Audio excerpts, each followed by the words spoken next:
compete with the local religions on equal terms.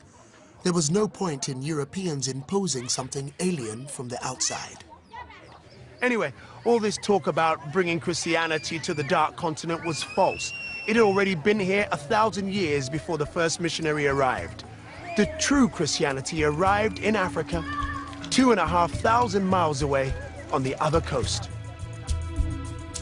When the European missionaries first came to Africa, they were faced with an uncomfortable truth. It wasn't the Dark Continent they'd imagined. They weren't the first Christians to come here. On the other side of Africa is a land that successfully resisted European colonialism until the 20th century. A country, Ethiopia, that came into being long before Spain or Portugal or Britain. It's even mentioned in the Bible itself. I'm with a group of Christian pilgrims, and we're on our way to see an ancient religious festival, part of one of the oldest churches in the Christian world.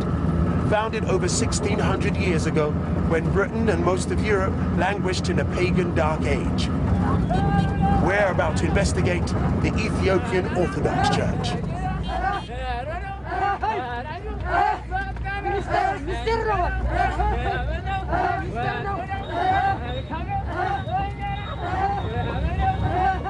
Here at Lalibela, in the Ethiopian highlands, is one of the most extraordinary religious sites in the world. Carved out of the rock itself, they call it the Jerusalem of Africa. Oh, wow, that's incredible. If not slightly dangerous. Oh, my days. Look at that. It's a whole underground city. It's like, wow. How old did you say this is? Over 800 years ago. It was excavated at the end of the 12th century. My word. This should be one of the wonders of the world, shouldn't it?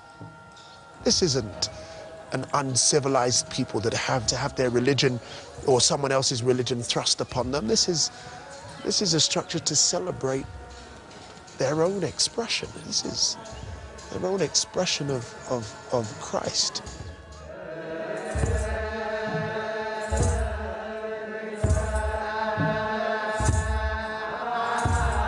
The Ethiopian Orthodox Church was founded when pagan emperors still ruled in Rome.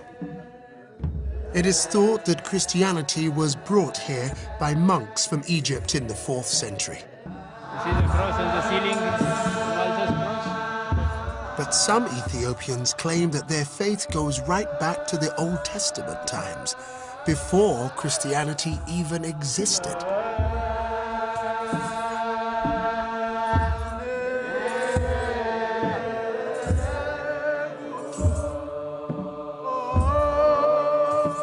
The Ethiopians even have their own ancient manuscript tradition, with perhaps the first ever African alphabet. Ethiopian Christianity is so old that even its Bible is different. When European scholars arrived here in the 17th century, they found books in this Bible that they had not even heard of, perfectly preserved. Yeah. How old is this book? 820 years. 820 years. So it was here when this church was built. Oh. It's written in a most wonderful and colourful script, as well as the illustrations. How long did it take to write this Bible? It takes about 8 years. Many aspects of the Ethiopian church are particular to this community. You won't find them in any other Orthodox community across the world. But though it may seem strange to Western eyes, it's a testament to the extreme age of this African church. Today is the Feast of St. Michael, and the ceremonies here demonstrate an extraordinary facet of Ethiopian Christianity, its links with Judaism and the ancient Jewish temple in Jerusalem. At the heart of every Ethiopian church is a sanctuary where the public are never allowed. Inside, protected by the priests, are kept the most sacred objects in the Ethiopian Orthodox faith. A few times every year, they are carried in procession on the heads of these priests, covered with sacred cloths. They are inscribed blocks of wood, replicas of the tablets of stone brought down by Moses from Mount Sinai as told in the Jewish Old Testament. The Ethiopians practice other Jewish customs too, such as circumcision, and even many of the Jewish dietary rules.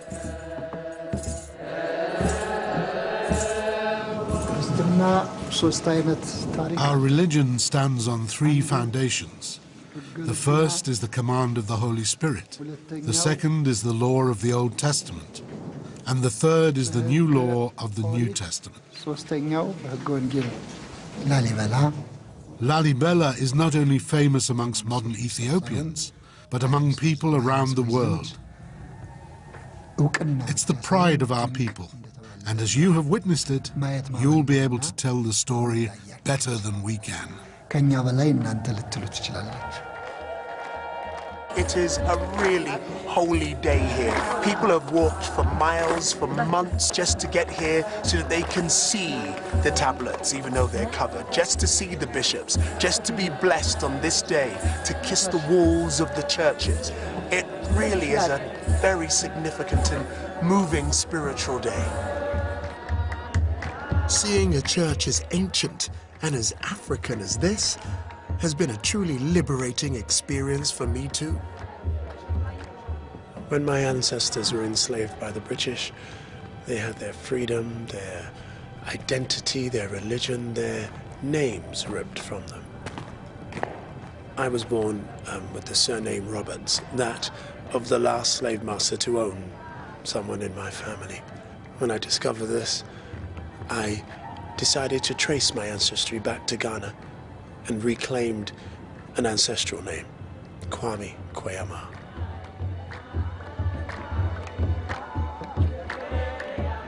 I wear this Orthodox cross to symbolize to myself, really, that I can access Jesus the revolutionary, the protector of the dispossessed, through the lens of Africa, and not through my colonial masters who often arrived with a Bible in one hand and a gun in the other.